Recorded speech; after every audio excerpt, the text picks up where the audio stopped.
नमस्कार। देश का सबसे पुराना न्यूज चैनल जी न्यूज, देश का सबसे भरोसेमंद न्यूज चैनल जी न्यूज और इसी जी न्यूज पर बहस के नंबर 1 शो ताल ठोक के में आपका स्वागत है। मैं हूं दीपक चौरसिया। जुड़ेगा भारत, जीतेगा इंडिया। 27 पार्टियों के विपक्षी गठबंधन ने यह नारा दिया था, लेकिन अब सवाल है कि आपस में ही लड़ेगा भिड़ेगा तो फिर कैसे जीतेगा ये इंडिया अलायंस। 1 सितंबर को मुंबई में तीसरी बैठक हुई थी, तब से अब तक 28 दिन हो गए हैं, लेकिन न तो चौथी बैठक की डेट आई है, न ही कोई अपडेट है। कब साझा घोषणा पत्र बनेगा, कब सीटें बटेंगी, कब साझा रैलियां होंगी, कोई जानकारी नहीं है। हम तो सुन रहे थे कि अलायंस का एक लोगो होगा, कॉमन झंडा होगा, एक पोर्टल भी बनेगा, दिल्ली में कंट्रोल रूम भी बनेगा, लेकिन उसका भी अता पता नहीं है। पब्लिक तो चाहती है कि 24 का मैच मजेदार हो, लेकिन विपक्ष की बॉलिंग अभी तक वैसी नहीं है जैसी दूसरी साइड से बैटिंग हो रही है। प्रधानमंत्री मोदी, अमित शाह और जेपी नड्डा तीनों ही पूरे गाजे बाजे के साथ मैदान में उतर चुके हैं। रोज रैलियां कर रहे हैं, बैठकें कर रहे हैं, 23 के चुनाव के साथ 24 तक की प्लानिंग कर रहे हैं। वहीं विपक्ष अभी एक दूसरे पर ही बाउंसर डाल रहा है। पंजाब में एक पुराने ड्रग्स केस में कांग्रेस विधायक सुखपाल खैरा की गिरफ्तारी के बाद से कांग्रेस और आम आदमी पार्टी में ठहरी हुई है। कांग्रेस की पंजाब यूनिट पहले ही गठबंधन के खिलाफ है, लेकिन अब और भड़क गई है। अब तो कांग्रेस अध्यक्ष खड़गे साहब भी कह रहे हैं कि अन्याय करने वाले ज्यादा दिन तक नहीं टिकते, मतलब केंद्र में गठबंधन बना रहे हैं, उधर ये भी कह रहे हैं कि पंजाब में टिकने नहीं देंगे। दोस्ती दुश्मनी का घालमेल बंगाल में भी चल रहा है। कांग्रेस ममता बनर्जी को लेकर सॉफ्ट है, लेकिन अधीर रंजन चौधरी दिन ब दिन हार्ड हो रहे हैं। परसों ही डेंगू को लेकर ममता बनर्जी को न जाने क्या क्या बोल दिया। टीएमसी के विनाश की भी भविष्यवाणी कर गए। टीएमसी चली तो उसने भी बंगाल की कांग्रेस और लेफ्ट दोनों को बीजेपी का एजेंट बता दिया। बिहार को देखिए तो इंडी अलायंस की साफ लाइन है कि पीएम उम्मीदवार नहीं उतरेगा, लेकिन रेस लगाने वाले हैं कि मानते ही नहीं। आज ही आरजेडी नेता ने कहा कि नीतीश को पीएम बनते देखना चाहते हैं। हालांकि ये नहीं कहा कि इस बहाने सीएम के लिए तेजस्वी का रास्ता क्लियर हो जाता है। उधर अखिलेश यादव बाबू एमपी में परचम लिए घूम रहे हैं, चाहते हैं कि यूपी में 24 की सीट बंटने से पहले कांग्रेस एमपी, छत्तीसगढ़, राजस्थान में कुछ सीट उन्हें बांट दे। 5वें शरद पवार है, जो पहले ही अडानी के साथ एक फोटो फ्रेम में आकर राहुल गांधी के एंटी अडानी मिशन को पलीता लगाते दिखाई दे रहे हैं। कई बयानों से लड़ाई हो रही है तो कई अपने अपने तौर तरीकों से। बस इसीलिए पूछा जा रहा है कि आपस में ही लड़ेगा भिड़ेगा तो कैसे जीतेगा इंडिया।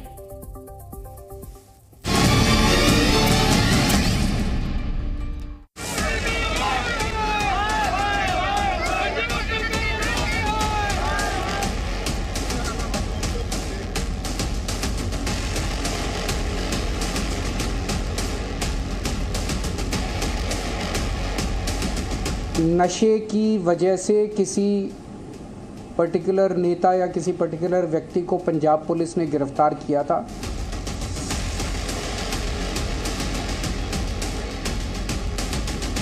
अन्याय अगर कोई करता है तो बहुत दिन टिकता नहीं, और कोई अन्याय हमारे ऊपर करेगा तो अन्याय सहन करने वाले लोग भी हम नहीं हैं। उनका गिरफ्तार होना निंदनीय है। आम आदमी पार्टी में ज्यादा परिपक्व लोग, ज्यादा परिपक्व दिमाग इस बात पर चिंता करेंगे।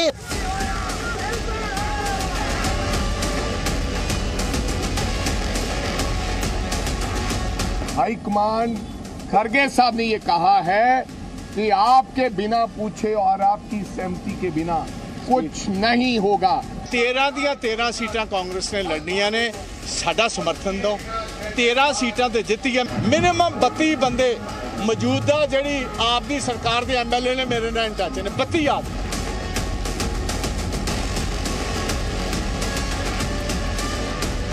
आम आदमी पार्टी इंडिया अलायंस के प्रति कमिटेड है और आम आदमी पार्टी बिल्कुल किसी भी हालत में इंडिया अलायंस से अलग नहीं होगा।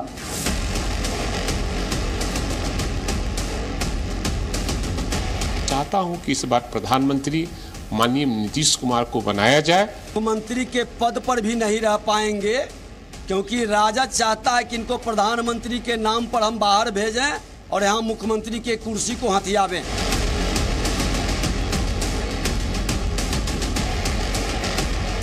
किसी व्यक्ति विशेष के नाम की घोषणा इंडिया की तरफ से, इंडिया गठबंधन की तरफ से होने नहीं जा रहा है। सब लोग कहीं न कहीं, कोई जेडीयू के संपर्क में, कोई और पार्टी के संपर्क में, कुछ लोग मेरे संपर्क में भी। जेडीयू अब समाप्त लगभग हो चुकी है।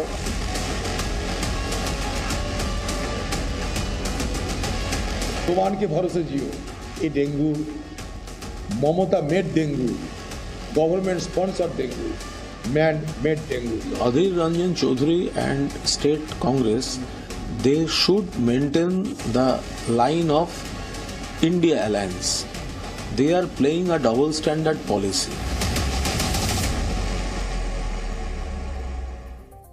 तो सवाल बड़ा है, लड़ेगा भिड़ेगा तो कैसे जीतेगा इंडिया, ये सवाल हम उठाएंगे। इसलिए भी उठाएंगे क्योंकि ऐसे हालात में जब चुनाव सर पर हैं, 5 राज्यों के चुनाव आने ही वाले हैं, दीपावली के तुरंत बाद ये चुनाव हो जाएंगे और उसके बाद केंद्र का जो सबसे बड़ा चुनाव होगा 2024 का। लेकिन तैयारी किसकी है?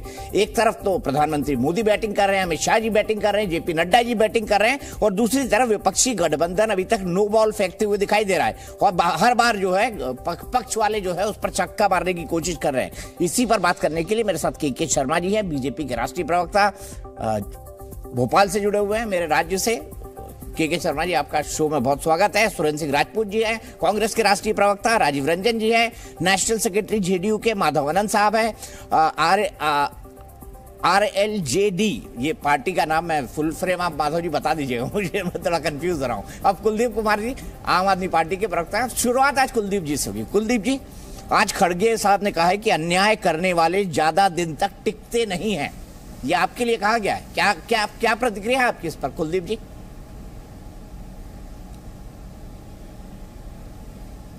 देखिए, मुझे नहीं पता कि आपने उनके शब्दों का क्या मतलब निकाला होगा, वो तो सुरेंद्र जी बता पाएंगे।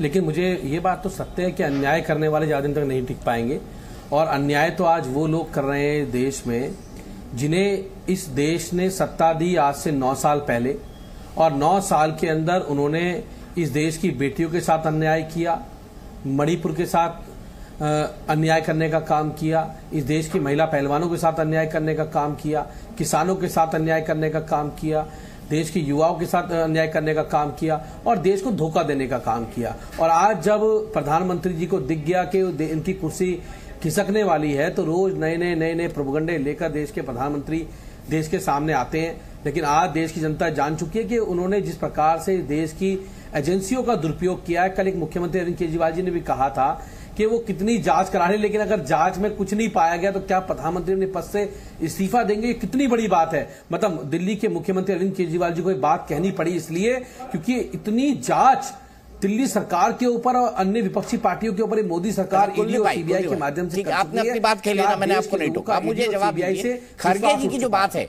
खड़गे जी की जो बात है कि अन्याय करने वाला ज्यादा टिकता नहीं है, आपको नहीं लगता ये आम आदमी पार्टी के लिए बोली उन्होंने? क्योंकि आपने सुखपाल खेरा, जैसे आप कह रहे हैं कि प्रधानमंत्री जी ने एजेंसियों का दुरुपयोग किया, कांग्रेस कह रही है आप वहां पे सुखपाल खेरा को अरेस्ट करके पुलिस का दुरुपयोग कर रहे हैं पंजाब में, और कह रहे ये लड़ाई तो नशे के खिलाफ है। भाई कुलदीप जी, नहीं अरविंद जी ने कहा आज, तो ये खड़गे जी का बयान आपके लिए नहीं है पक्का? बिल्कुल वो लड़ाई, देखिए वो लड़ाई बिल्कुल नशे के खिलाफ है, और आम आदमी पार्टी पंजाब के अंदर नशे को पनपने नहीं देगी, इसलिए पंजाब के लोगों ने आम आदमी पार्टी को चुना है। दूसरी बात है कि जिस भी कार्रवाई की आप बात कर रहे हैं वो अप्रैल के अंदर जो है सेशन कोर्ट ने एक वहां पर जो एक एसआईटी का गठन किया था, और एसआईटी की उस जांच के अंदर दोषी पाए गए, तो जो भी कार्रवाई हो रही है वो उसके सेशन कोर्ट के आदेश पे हो रही है, एसआईटी के गठन के उस पे हो रही है, तो उसको आप यहां मत जोड़िए। लेकिन मैं कह रहा हूं कि हम लोग सब इंडिया गठबंधन में है, इंडिया गठबंधन एकजुट है,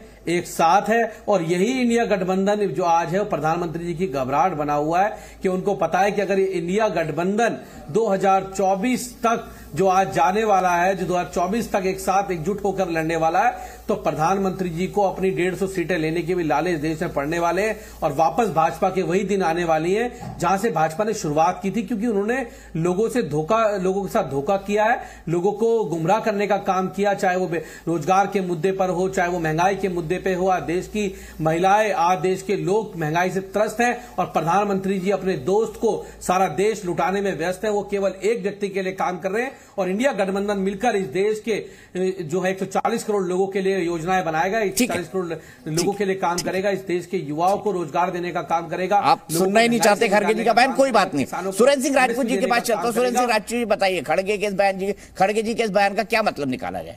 कुलदीप कुमार कह रहे हमारा इंडिया गठबंधन तो बस जीतेगा, 150 सीट नहीं जीत पाएंगे मोदी जी। राजपूत जी, पर आप लड़ेंगे भिड़ेंगे तो कैसे जीतेगा इंडिया? ऐसे ही जीतेगा इंडिया दीपक भाई। लड़ेंगे भी, भिड़ेंगे भी और जीतेंगे भी। आतताइयों के खिलाफ लड़ेंगे, अत्याचारियों के खिलाफ लड़ेंगे, मायावी लोगों के खिलाफ लड़ेंगे और भिड़ेंगे और जीतेंगे। रही बात, ठीक है हमारे कुछ मतभेद हैं, हम भी मानते हैं इस बात को, हम बहुत साफ साफ बात करते हैं। अगर हम मतभेद नहीं होते हमारे में तो हम एक दल होते। पंजाब में शुद्ध रूप से बदले की कार्रवाई है। ये पार्टी की बदले की कार्रवाई हो न हो, ये बदले की कार्रवाई भगवंत मान की है। क्यों? क्योंकि 2015 में सुप्रीम कोर्ट ने आदेश, 2015 का केस है, सुप्रीम कोर्ट में केस जा चुका है, वहां से हाई कोर्ट से हमको रेगुलर जमानत मिल चुकी है।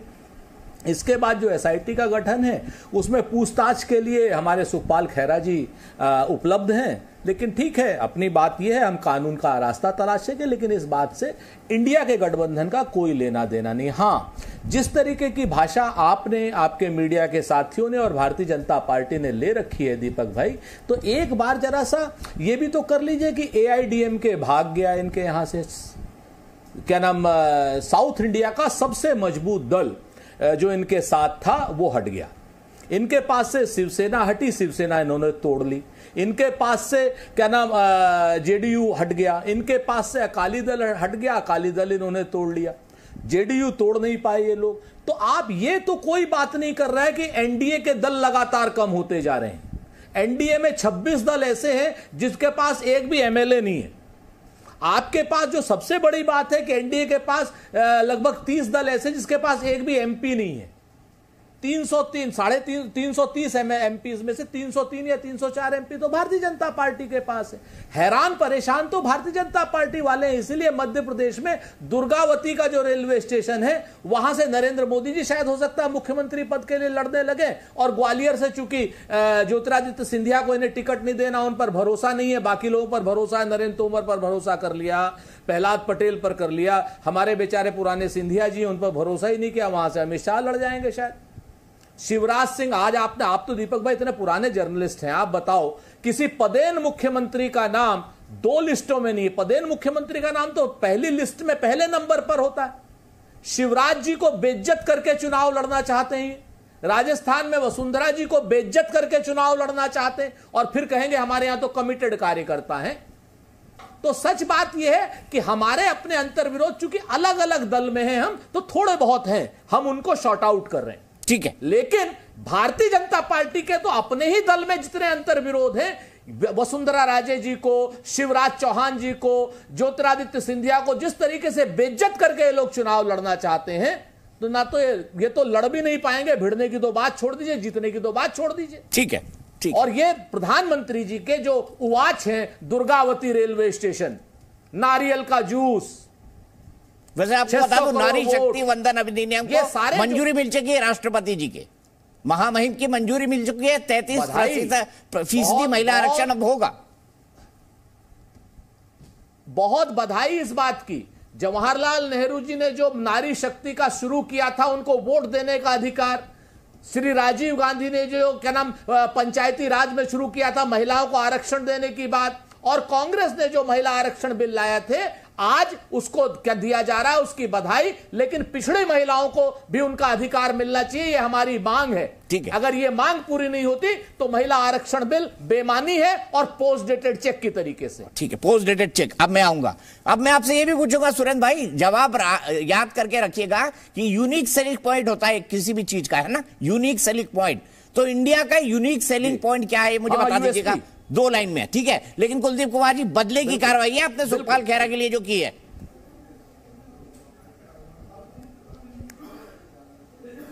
देखिए, वो तो मैंने आपको स्पष्टीकरण दे दिया, वो तो मैंने बता दिया आपको कि किस प्रकार से कोर्ट के अंदर 13 अप्रैल 2023 को एक एसआईटी का गठन हुआ था, और एसआईटी की जांच में जो भी ड्रग्स तस्करी का मामला था उसमें वो पाया गया था, और उसी के तहत ये कार्रवाई हो रही है। इसमें बदली कार्रवाई नहीं है। लेकिन ये बताइए, बदली कार्रवाई छोड़िए, आज तो महत्वपूर्ण ये विषय नहीं है। महत्वपूर्ण ये है कि भारतीय जनता पार्टी आज किस कगार पर आकर खड़ी हो चुकी है।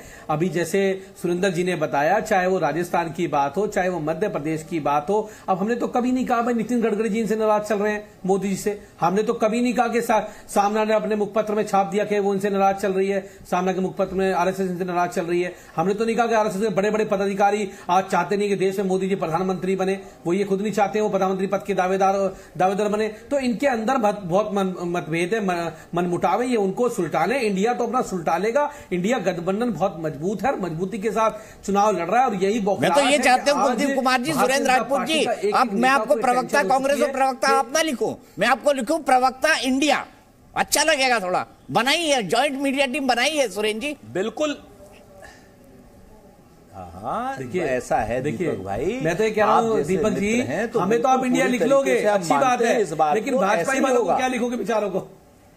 वो एनडीए है ना, एनडीए नहीं, हम तो हाँ, वो मूल रूप से आप बिल्कुल जो चाहे लिखिए।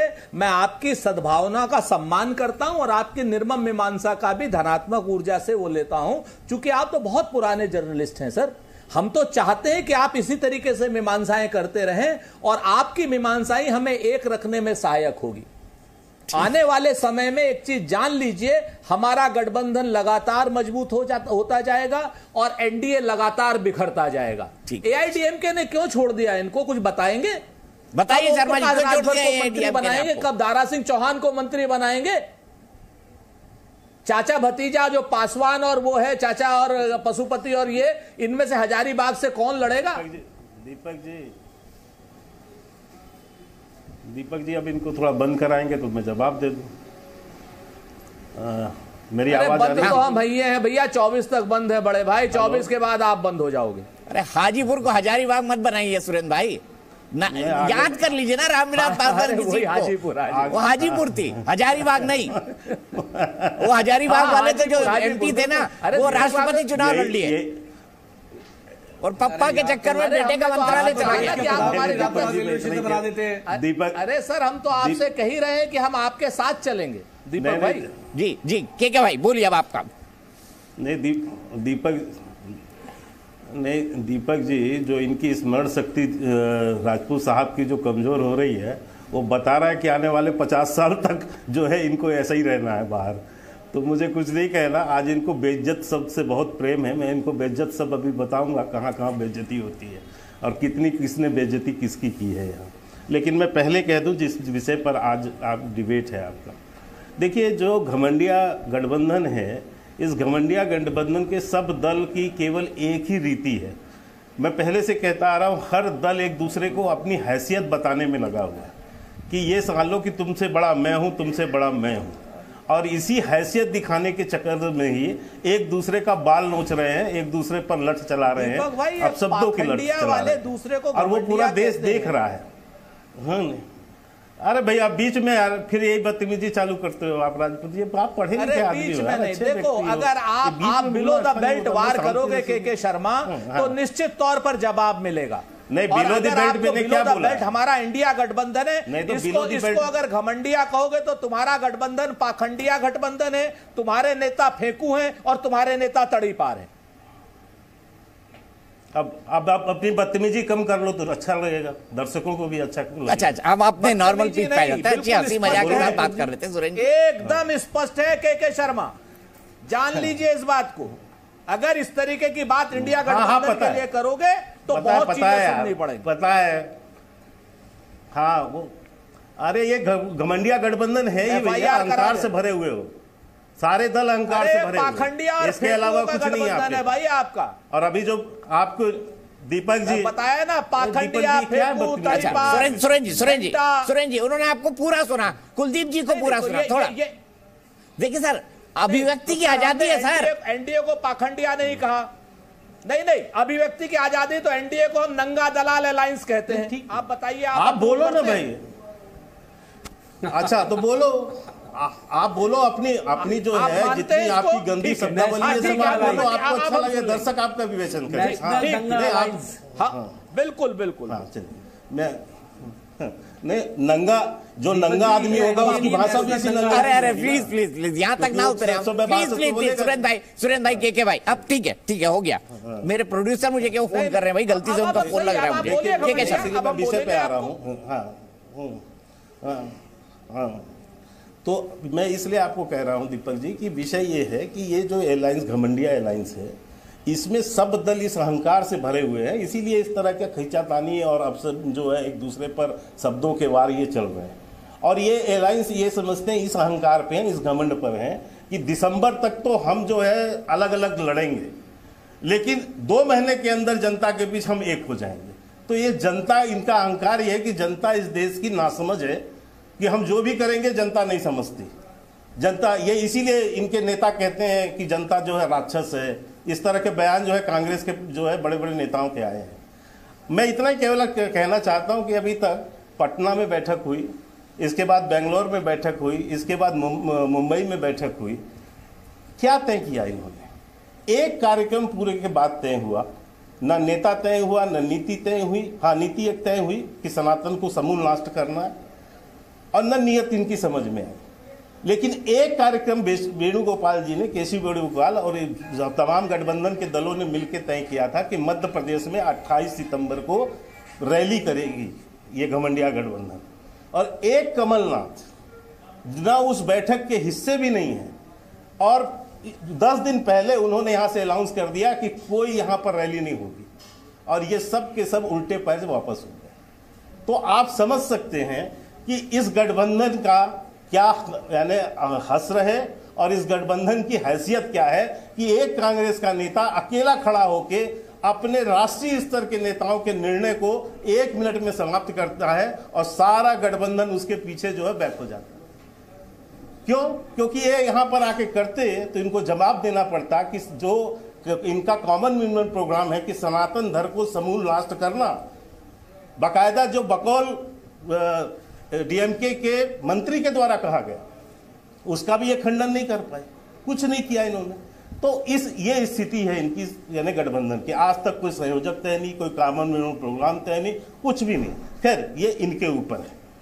लेकिन अभी ये बता रहे थे कि इसको बेइज्जत किया, उसको बेइज्जत किया, मध्य प्रदेश की बड़े जिक्र किया इन्होंने।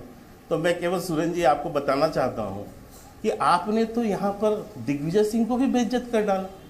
जो फोटोज आपने लगाए हैं अपने यात्रा में, आक्रोश यात्रा में, और जिस आक्रोश यात्रा के अंदर आपके ही नेता आपस में लाठी चला रहे हैं, कुर्सियों से वार लड़ाई झगड़े हो रहे हैं, बंदूक चला रहे हैं, ये आपके बीच जनता का आक्रोश तो छोड़िए, आपस की दल के बीच का ये आक्रोश है आपका। आपकी एक विधायिका अपने नेता पर आरोप लगाती है छेड़खानी की। यहाँ पर मैं मध्य प्रदेश में इसलिए बता रहा हूं आपको, दिग्विजय सिंह का फोटो हटा देते हैं, एकमात्र आपका राज्यसभा सांसद तनखा जी हैं, उनका फोटो तक नहीं लगता उसमें। तो आप तो आपस में ही बेइज्जती कर रहे हैं एक दूसरे का। कह रहे हैं इनका फोटो लगाएंगे तो जो है इनका चेहरा देखते ही लोगों को ये हिंदू विरोधी जो है चेहरा सामने आ जाता है, तो बड़ा डर लगता है कि वोट नहीं। और कह चुके हैं दिग्विजय सिंह कि मेरे फोटो लगने से भी वोट भी नहीं मिलते। तो आपकी स्थिति ये है। ठीक है, देश की जनता ने आपको बेइज्जत किया है। दीपक जी मुझे पूरी बात करने दीजिए। देश की जनता ने आपको बेइज्जत करके इस स्थिति पर पहुंचा दिया कि आज आप अपना प्रतिपक्ष का नेता नहीं बना पाते हैं लोकसभा के अंदर में। यह स्थिति है। देश, इसी मध्य प्रदेश की जनता ने आपको बेइज्जत किया, इस स्थिति में ला दिया कि 20 साल से आपको सरकार से बाहर किया हुआ है। तो आपको जो है देश की जनता बेइज्जत कर रही है। आप दूसरे की बात छोड़िए राजपूत साहब। और रही बात आम आदमी पार्टी की कि आज तो बड़ा कानून सिखा रहे हो आप। जब आपके नेता सत्येंद्र जैन, आपके नेता जो है डिप्टी सीएम, वो जेल में होते हैं, तब आप आरोप लगाते हैं दूसरे के ऊपर। क्या वो किसी प्राइवेट जेल में बंद हैं? क्या वो कोर्ट के इशारे पर बंद नहीं है? कोर्ट से तो उनकी जमानत तक नहीं हो रही है, ईडी के केस में बंद है ना। तो इसे तो आप बदले की कार्रवाई, तुम्हारे ईडी और सीबीआई का। और आपके ही नेता को कांग्रेस की नेता क्या बोल रहे हैं? मंद बुद्धि बोल रहे हैं। अरे परिपक्व आपको कह रहे हैं, आप थोड़ा सा तो सब्र करके सुन लीजिए। कांग्रेस की प्रवक्ता आपको कह रही है कि परिपक्व नेता नहीं है यहाँ, ये आपके ऊपर है। इसके बावजूद तल में चाट रहे हो, इसके बावजूद जा रहे हो कुछ मिलने के लिए। क्यों? क्योंकि आपको अपना राजनीतिक अस्तित्व बचाना है। आपको पता है कि आपका राजनीतिक अस्तित्व आने वाले समय पर फिर उसी तरह होगा। प्रधानमंत्री क्या कर रहे हैं? जीरो सीट रहेगा आपका, और पंजाब में उनके पैरों के तलवे चाट रहे हैं प्रधानमंत्री। नहीं, यही है, यही आपकी स्थिति है। जिन पे राष्ट्रीय पार्टी आपको बड़ी तकलीफ होगी, मेंबर नहीं लोकसभा, अभी आपको बहुत तकलीफ होने वाली है, चिंता मत कीजिए। नहीं तो ये जेल में क्यों है? ये जेल में क्यों है आपके डिप्टी सीएम सिसोदिया? जेल में क्यों है? हेमंत शर्मा क्या है बताओ जरा, क्यों है आपके बाकी नेता? हेमंत शर्मा क्या है बताओ उसके बारे में। इसमें सारे चीज, ये सारे जेल में से क्यों नहीं छूट रहे? ये कानून के अनुसार नहीं हो रहा है, ये कानून के अनुसार नहीं है। के बारे में बताओ, आप वहाँ कार्रवाई कर रहे हो, कानून के अनुसार है। वो तुम्हारे इधर मत भागो ना, विषय पर आओ, विषय पर आओ, विषय पर आओ, बारे में बताओ, विषय पर आओ। शुभेंदु अधिकारी के बारे में बताओ। यहाँ विषय पर आओ ना। भ्रष्टाचार पे ज्ञान मत दिया। नेता जेल में बंद है या नहीं? भ्रष्टाचार आधी मिनिस्ट्री आपकी जेल पे चली गई, आधी मिनिस्ट्री बराबरी कभी जिंदगी में नहीं कर पाओगे। कितने मिनिस्टर जेल पे गए हैं आपके, पता है आपको? सुन लो, इसीलिए दीपक जी ये फिर बीच में बोल के वो कर रहे हैं, लेकिन मैं इतना बता रहा हूँ कि इनके जो है देश के इनके मंत्रिमंडल के आधे से अधिक नेता जेल पे चले गए, इसीलिए इनकी स्थिति बना ध्यान से। तो आज ये जो गठबंधन है दीपक जी, ये जो गठबंधन है, ये गठबंधन आपस में ही लड़ने झगड़ने का गठबंधन है। जनता का इनको ना कोई समर्थन मिलने वाला, ना इनको आज कोई समर्थन है। यहीं आके देखिए, यही मध्य प्रदेश में आप आदमी पार्टी केजरीवाल आके जो है इनको कांग्रेस को कोसते हैं, यही भूपेश बघेल को जाके कोसते हैं, यही अखिलेश यादव आके जो है इनको सुनाते हैं इनकी कमियां। तो आज ये जो आपस में लड़ने का मामला है इनका, आज आपस में एक दूसरे का जो विरोधाभास है, वो स्पष्ट इस देश की जनता जानती है। उन्हें पता है ये घमंडिया गठबंधन अवसरवादियों का है, ये भ्रष्टाचारियों का गठबंधन है, और भ्रष्टाचार की कार्रवाई न हो और राजनीतिक अस्तित्व बचा रहे, इसलिए ये आपस में एक होना चाहते हैं, जो कि एक मजाक है। मैं बार बार कहता हूँ, तो कभी नहीं होगा। कुलदीप जी, मेरा सीधा सवाल आपसे, प्रताप सिंह बाजवा ने कहा है कि आम आदमी पार्टी के 32 विधायक हमारे संपर्क में, तो कांग्रेस तो आपकी पार्टी तोड़ भी सकती हो, तो दावा कर रहे हैं प्रताप सिंह बाजवा, बड़े वरिष्ठ नेता हैं कांग्रेस के, वहां पर वो चल रहा है उनका स्टेटमेंट। देखिए चले, मैं इस पर भी जवाब दूंगा पहले, क्योंकि बहुत समय आपने के शर्मा जी को दिया है, सिलसिलेवार से जवाब दे दूं पहले, फिर आपकी बात का जवाब भी जरूर दूंगा। अभी इन्होंने भ्रष्टाचार पे बात करी, भाजपा के लोग भ्रष्टाचार पे ज्ञान ना दें, इनको तो पता होना चाहिए कि जो प्रधानमंत्री, देश के यशस्वी प्रधानमंत्री जिसके लिए 2 दिन पहले बोल रहे थे, 70,000 करोड़ के घोटालेबाज अजीत पवार, 2 दिन बाद लाके उसको अपनी पार्टी में उप मुख्यमंत्री बना दिया। हसन मुश्रीफ जो थे, जिनको चीनी मिल के घोटालाबाज बताते थे, उनको लाके अपनी सरकार में इन्होंने शामिल करने का काम किया। नारायण राणे, उधर हेमंत शर्मा, इसको वाटर स्कैम का घोटालेबाज बताते थे, वो भाजपा की वॉशिंग मशीन में नहाके बड़े शुद्ध हो गए, बिल्कुल गंगा जी में नहाके बड़े पवित्र हो चुके हैं वो। तो भाजपाइयों से बता दूं मैं कि ये भाजपा वो पार्टी है जिनका राष्ट्रीय अध्यक्ष ऑन कैमरा दलाली नेता पकड़ा गया था। इनका ये चालचलित चेहरा है। और दूसरी बात, ये जो बार बार कह रही है आपका नेता जेल में है, ये जो नस्ला जेल से बाहर आ जाएंगे, सतेंद्र सिंह जेल में आ सकते, तुम्हारी सीबीआई ईडी को सबूत नहीं दे पाई है, सीबीआई ईडी को सबूत नहीं दे पाई है तुम्हारी आस्था, और तुम नंगे होके आओगे जेल से, वहां से बता देता हूं, जमानत नहीं दे रहा है ना। अरे सच्चाई की जीत होगी, निश्चित रहो। अरे कितने दिन रखोगे जेल में, बताओ ना, कितने दिन रखोगे? कुछ मिला क्या सबूत? कुछ नहीं मिला। क्यों रिजेक्ट हो रहा है? ना सत्येंद्र जैन पे मिला, ना मनीष सिंह पे मिला, और ना किसी को मिलेगा, क्योंकि उन्होंने कुछ किया नहीं है। आज वो सब भ्रष्टाचार में डूबे हैं। पहली बात ये, दूसरी बात दीपक जी, ये वो पार्टी जिसके पास ऐसे ऐसे नगीने हो, ऐसे ऐसे हीरे हो, ऐसे ऐसे नेता हो जो केवल और केवल देश की बेटियों के साथ, अरे वो तो आपके पार्टी में नगीने हैं, भ्रष्टाचारियों के काम करते हैं, भ्रष्टाचार के नगीने आपकी पार्टी में बैठे हैं, तो उनके विरुद्ध खड़े होने का काम, भ्रष्टाचार के नगीने जो पाले हुए हैं, जिनकी जो है कैसा ज्ञान बांट रहे थे, वो सुना होगा आपने, क्या शब्दों का प्रयोग कर रहे थे, उस पर तो माफी मांगेंगे नहीं, उस पर तो माफी मांगेंगे नहीं। दूसरी बात, और इनका नाम ना ये एनडीए है, एनडीए का मतलब होता है नेशनल दंगा अलायंस। इनका काम है पूरे देश के अंदर आपसी सौहार्द, आपसी भाईचारे को, देश की अमन चैन शांति को भंग करना, नेशनल दंगा अलायंस का काम होता है।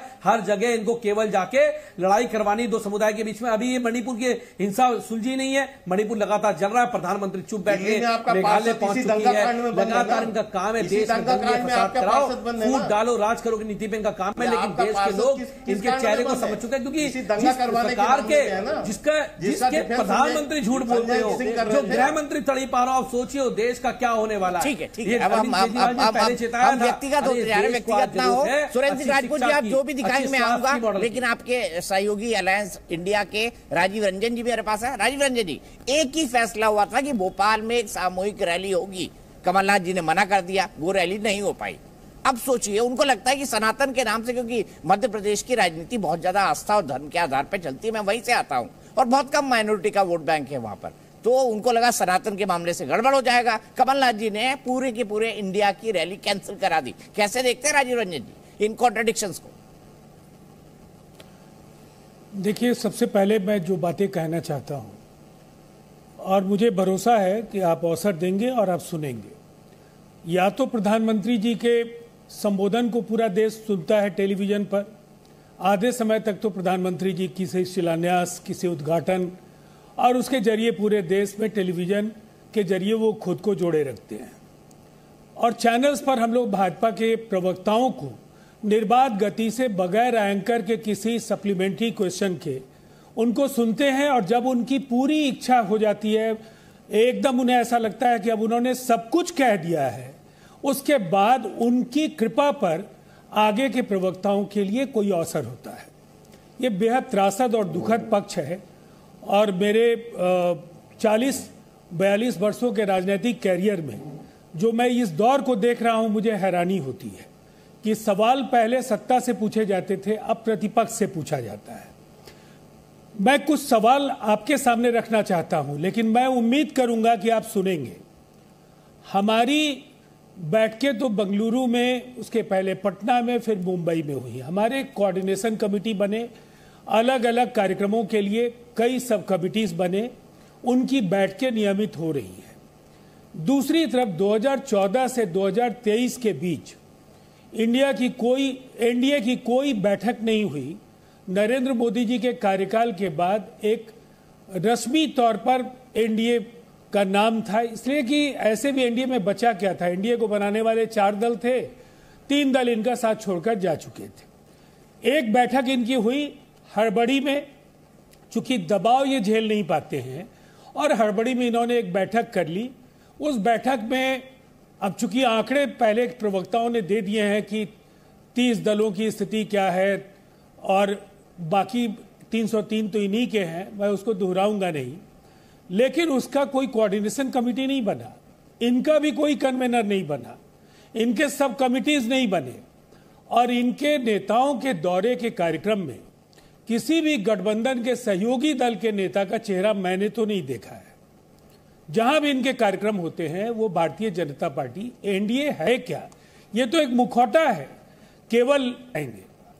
देखिए, इससे चलता नहीं है। अब हालात क्या है, उन तथ्यों को ढूंढना जिससे हम ये कह सके कि आपके यहाँ कई तरह की विसंगतियां हैं। देखिए, इसे स्वीकार करने में कोई गुरेज नहीं होना चाहिए कि जब हम भारतीय जनता पार्टी के साथ भी थे तो अटल जी को ये पता था कि गठबंधन में शामिल वैचारिक तौर पर कई ऐसे दल हैं जो उनके विचार भारतीय जनता पार्टी या आरएसएस की विचारधारा से अलग है, और इसीलिए नेशनल एजेंडा ऑन गवर्नेंस था। ऐसा नहीं था कि भाजपा के सुर ताल पर ही सारे दल होते थे।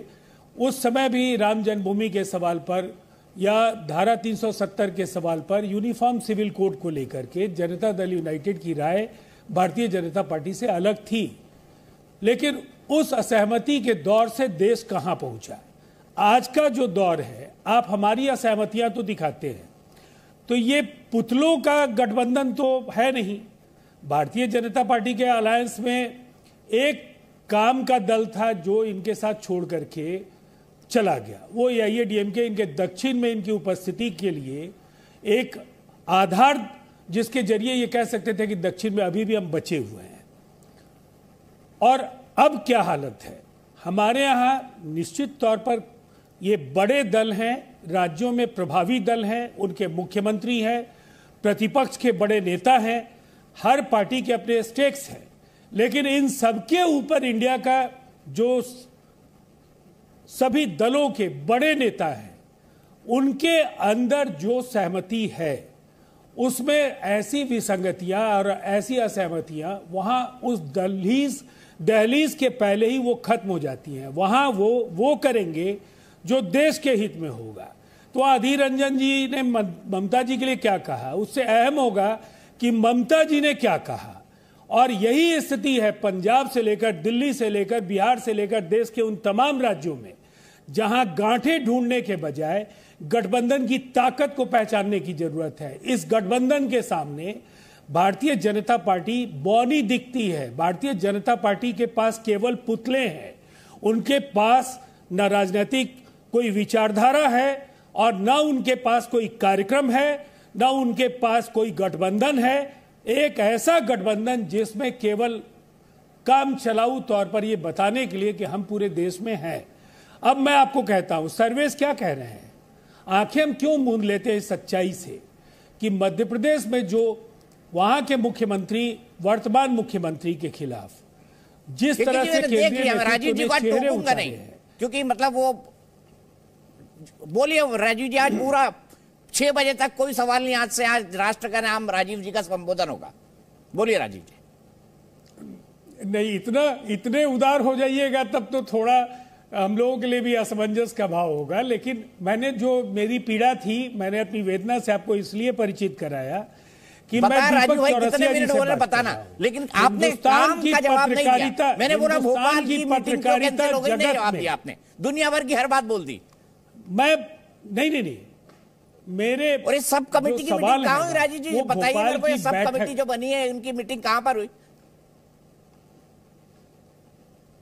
सब कमिटीज की मीटिंग लगातार दिल्ली में हो रही है और आपको भी इसकी जानकारी है।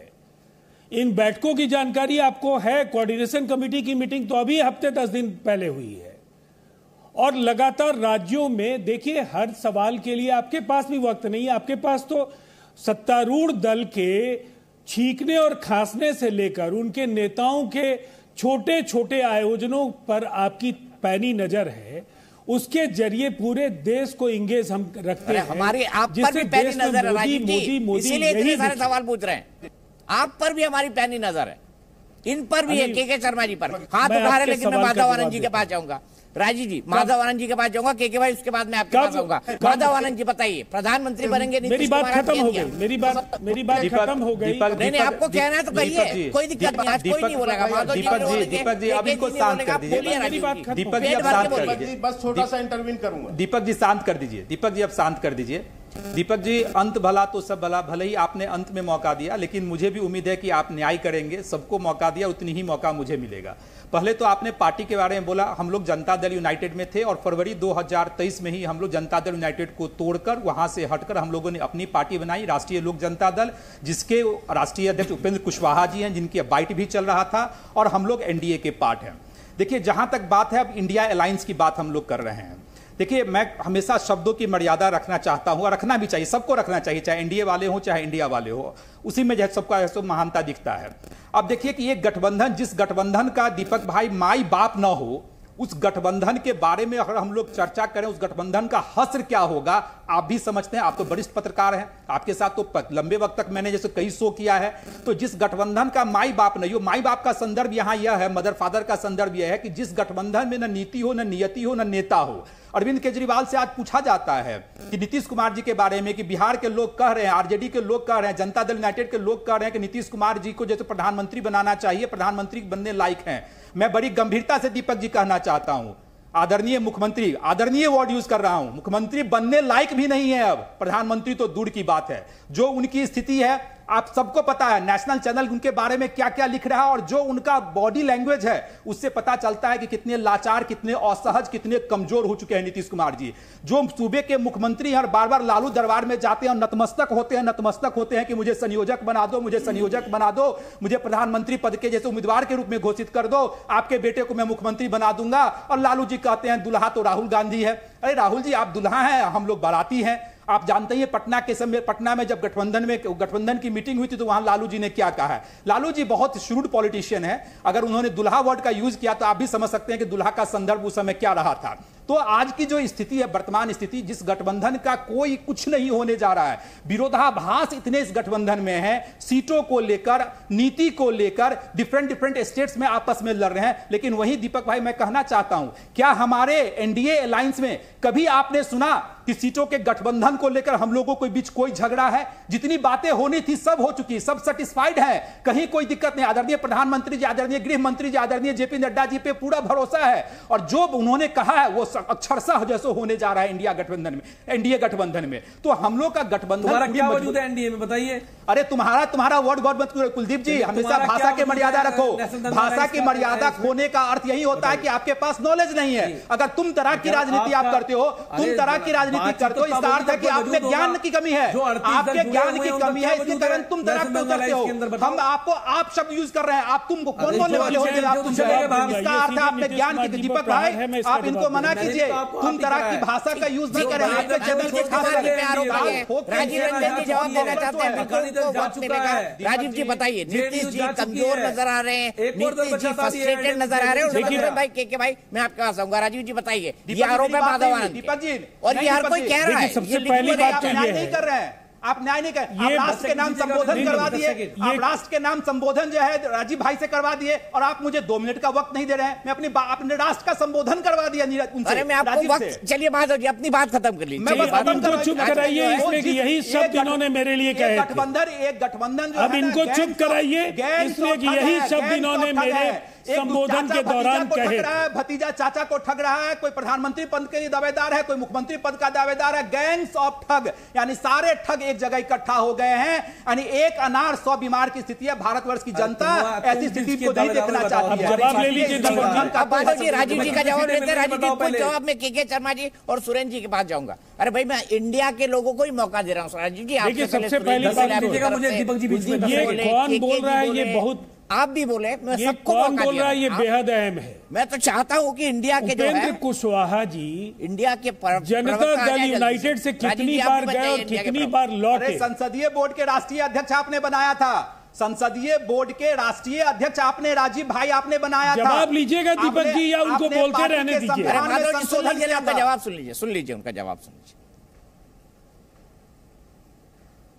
देखिए, सबसे पहली बात है, ये कौन बोल रहा है ये ज्यादा महत्वपूर्ण है। उपेंद्र कुशवाहा जी, जिनकी राजनीतिक तौर पर क्या विश्वसनीयता है, जनता दल यूनाइटेड का एक एक कार्यकर्ता जानता है। पहली बार उनको नेता प्रतिपक्ष नीतीश कुमार जी ने बनाया, फिर छोड़ करके गए। दूसरी बार आए, उनको राज्यसभा का सदस्य बनाया गया। कुछ दिनों के बाद वो फिर चले गए। इस बार आए, विधान परिषद के सदस्य बने और पार्टी के संसदीय बोर्ड के सदस्य बने। अभी तक उन्होंने विधान परिषद की सदस्यता से भी इस्तीफा नहीं दिया है, पहली बार। दूसरी तरफ ये नीतीश कुमार जी के एक बाल की बात कर रहे हैं, नीतीश कुमार जी की घटती लोकप्रियता का सवाल उठा रहे हैं। मैं तो कहूंगा 2005, 10, 15, 20 अगर जनादेश पैमाना है तो नीतीश कुमार जी से बड़ा नेता बिहार की राजनीति में कोई नहीं है। और उपेंद्र कुशवाहा या उनकी पार्टी के नेताओं का बिहार की राजनीति में क्या वजूद है, आने वाले समय में इन्हें पता चल जाएगा। मैं इतना कहूंगा, चुनाव का इंतजार कीजिए 2024। आप तो खैर कहीं है ही नहीं है। मैं तो चुनौती देता हूं, भारतीय जनता पार्टी 0 से 5 सीटों के बीच सिमटने वाली है। और फिर आपका क्या होगा ये आप अपना पता कर लीजिएगा। और नीतीश कुमार जी के चेहरे के साथ वहां भारतीय जनता पार्टी का जो पतन है, अच्छा ये बताइए, जनादेश से बड़ा कोई पैमाना नहीं है। और अब तक नीतीश कुमार जी को ही जनादेश मिलता है। दीपक जी मैं जवाब दे दूं। दीपक जी मेरे लिए क्वेश्चन था, बस 1 सेकंड चाहिए। देखिए बोल लीजिए माधव जी।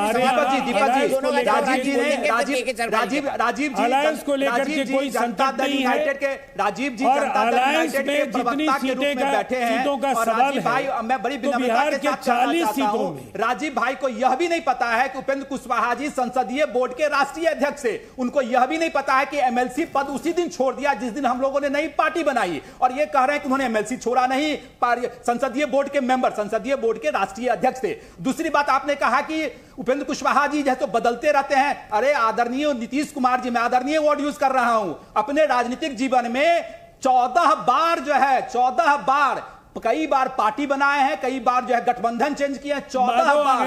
अरे भैया आप कितने वर्षों से मैं तो नहीं जानता। अगर कुछ बोलते हैं माधव आनंद जी, मैं आपसे बहस नहीं करना चाहता, रिसर्च करके आइए। मैं बहस नहीं करना चाहता और आप मुझे बहस नहीं सिखाइए। सोच लीजिए माधव आनंद जी, आप मुझे बहस नहीं सिखाइएगा। अभी इसके लिए कुछ समय आपको चाहिए। अभी सुनिए ना, अभी कुछ समय चाहिए। पहले खुद को परिमार्जित कीजिए, खुद को तैयार कीजिए, बिहार को समझिए, उसके बाद बिहार पर नतमस्तक हो रहे हैं। अभी ना आपकी पार्टी की हैसियत है और ना आपके पास इतनी परिपक्वता और इतनी समझदारी है कि इस तरह से आप बिहार की जनता को अपमानित करने का काम नेशनल चैनल पर आपको भी गद्दी से हटाएंगे। ये योग्यता है मंत्री बैठे और ये हैसियत है जिनसे बिहार नहीं संभल रहा है, आप क्या नीतीश कुमार जी चलाने की बात कर रहे हैं। अरे पहले बिहार संभाल लीजिए, बिहार को संभालिए, बिहार को सुंदर बनाइए। न बिहार संभल रहा है, न बिहार को सुंदर बनाने का काम कर रहे हैं और आप देश की बात करने चले हैं। 12 करोड़ की आबादी बिहार की है, वहां के लोग खुशी नहीं है, बिहार को बर्बाद करने पर लगे हुए हैं। तेजस्वी यादव के सामने नतमस्तक है और आप देश की बात करने लगे हैं। इंतजार कर रहे हैं। के जी, टेलीविजन डिबेट की यही स्थिति है। देखिए दीपक जी, अभी प्रवचन मैं आपको एक याद दिलाना और जनता समझदार है, जनता समझती है। हाँ, बिल्कुल सही कहा, जनता बहुत समझदार है। राजीव जी, राजीव जी हो गया राजीव जी। हाँ, देखिए अभी मैं आपको एक निर्णय बताया था कि एक रैली का निर्णय हुआ था।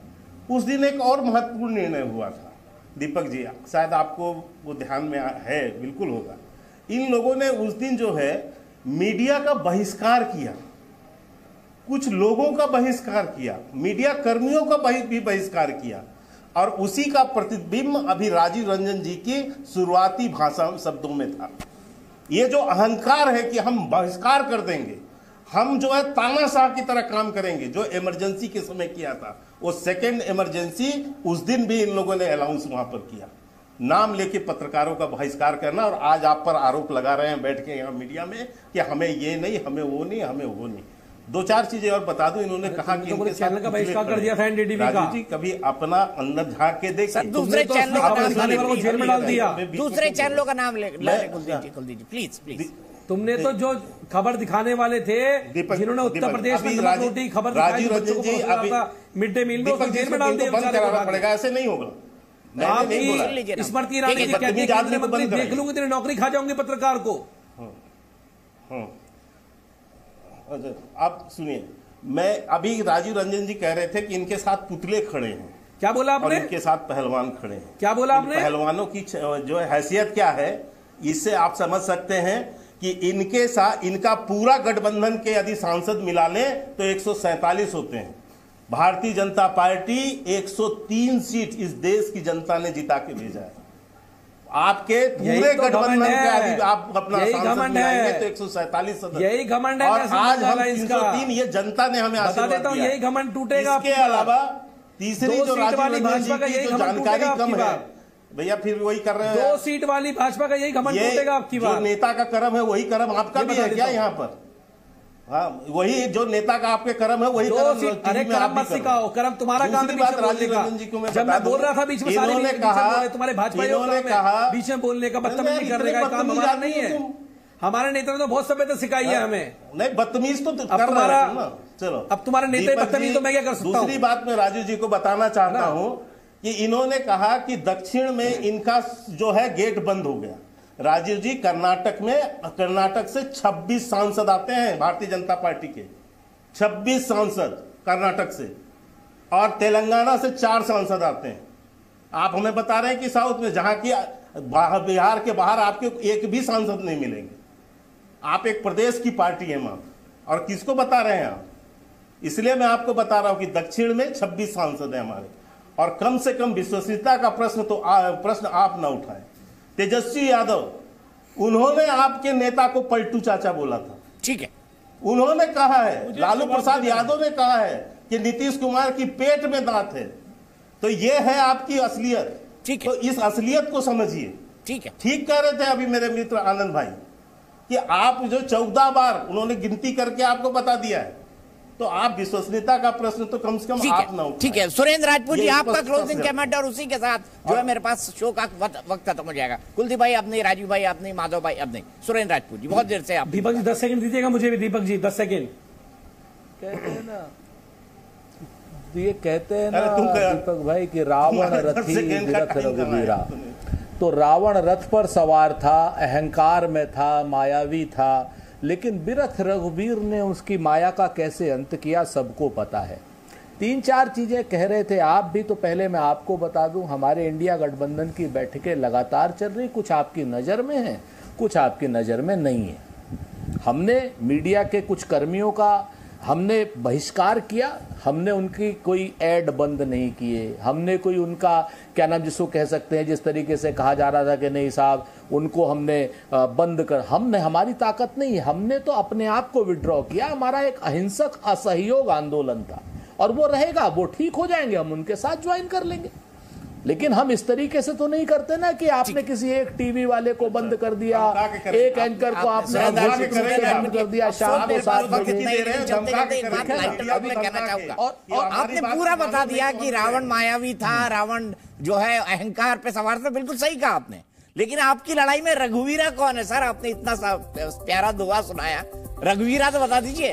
अरे रघुवीर तो हमारे इंडिया अलायंस में है, रघुवीर तो कन्याकुमारी से कश्मीर तक पैदल चल रहा है, आपके सामने है रघुवीर। भगवान राम की जय हो, जय श्री राम। जी न्यूज़।